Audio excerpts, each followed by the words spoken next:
The Americans, on edge, rushed to arms before the election. Jackson, from rural areas to large metropolises, a gun-buying frenzy has gripped Americans, reflecting growing anxiety over the cumulative pandemic, high-profile violence, and a hypertensive political climate. Noise-canceling headphones screwed to her head, feet apart, Brenda Dumas points her brand-new pistol at a cardboard target. "Fight," the instructor shouts. Detonations ring out in the clearing of the Boondocks Firearms Academy, in the suburb of Jackson, in the southern United States. "I want to be able to protect myself," said the white woman, who just bought her first gun and convinced her husband to take a shooting course for their 36th wedding anniversary.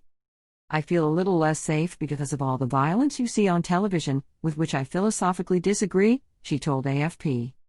Since the death of George Floyd, a black 40-something killed by a white policeman at the end of May, the United States has been crossed by a wave of anti-racist protest which has, at times, led to violence. President Donald Trump denounces chaos orchestrated by the far left and vows to restore law and order if he wins a second term on November 3. "Demonstrating is a right, these people do not create chaos," retorts an African American enrolled in the same training as Ms. Dumas. "We have a president who, instead of appeasing, is pushing the envelope, he regrets, on condition of anonymity." In this complicated time, where far-right militias in places challenge protesters, he too has seen fit to supplement his arsenal with a handgun, which he can carry on him, unlike his rifles. Homicides. 2,000 kilometers away, in the New York metropolis, customers wait in front of the ever-full Coliseum Gun Trader's Armory. "Firearms were not part of my lifestyle until recently," said Al Matrasso, who came to stock up on ammunition. In February, however, he bought his first rifle because of the pandemic. "I immediately thought that people were going to lose their jobs, that there would be less money, and that burglaries would increase," he explains. "I wanted to be able to protect my family." Since then, this white 40-something has bought a second weapon, this time driven by the political climate and the riots. On this Long Island sidewalk, Edwin Tavares, 51, notes another worrying factor: the rise in crime in New York, where homicides have increased by 40% in the first 9 months of the year and shootings by 91%. With calls to cut police funds and the denigration of agents heard in the Black Lives Matter protests, it seems that it is now up to us to fight against crime, regrets this man of Hispanic origin. From 18 to 80 years old.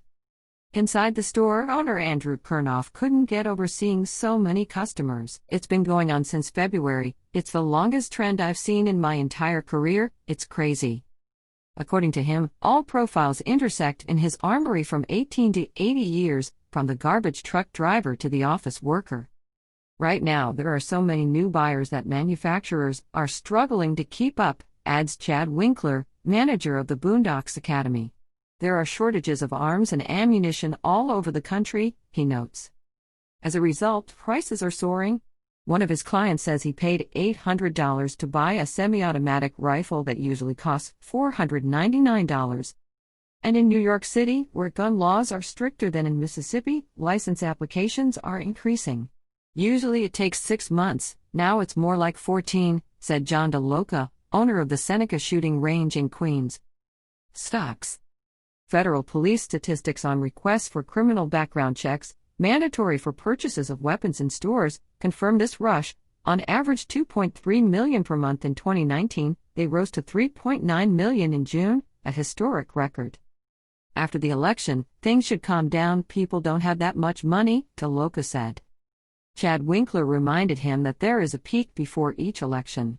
According to him, gun owners, about 30% of adults in the United States, stockpile for fear of possible tougher laws.